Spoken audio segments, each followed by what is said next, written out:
ئەگەر بەڵاو ناخۆشی ناڕەحەتیەکمان توش بوو ئەومان لە بیر نەچێ پێش ئێمە بەسەر پێغەمبەری خوا داهاتوە صلی الله عليه وسلم، بەسەر پێغەمبەران داهاتوە سەلامی خوایان لەسەر بێ، بەسەر پیاوچاکان هاتووە.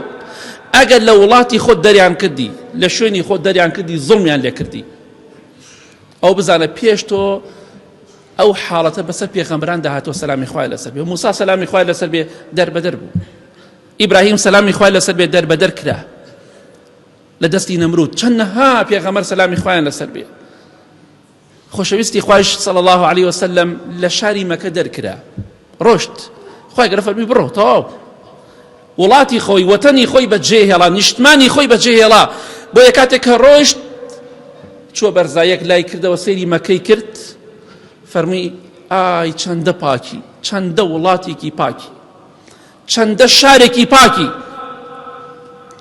چەندە خۆشەویستی لە دڵی مندا ئەی مەکە.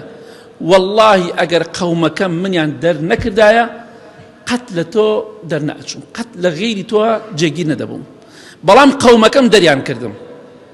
کەواتە ئەگەر ناڕەحەتی توش بوو، زوڵمیان لێت کرد، تەعدایان لێت کرد، هەر کەسێک بوو بیدە بەدەست خواوە، تەواو دڵنیا بەخوای گەورە تۆڵەت بۆ دەکاتەوە.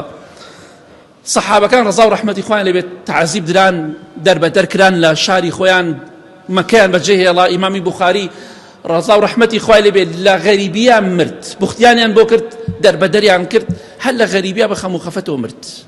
ئیبن تەیمیە ڕەحمەتی خوای لێبێ، ئیمامی ئەحمەد کێ هەموویان. بۆیە ئەگەر تۆ زوڵمت لێکرا وا نەزانی یەکەم کەسێکی، سپاسی خوا بکە کە زاڵم نیت، مەزڵومی.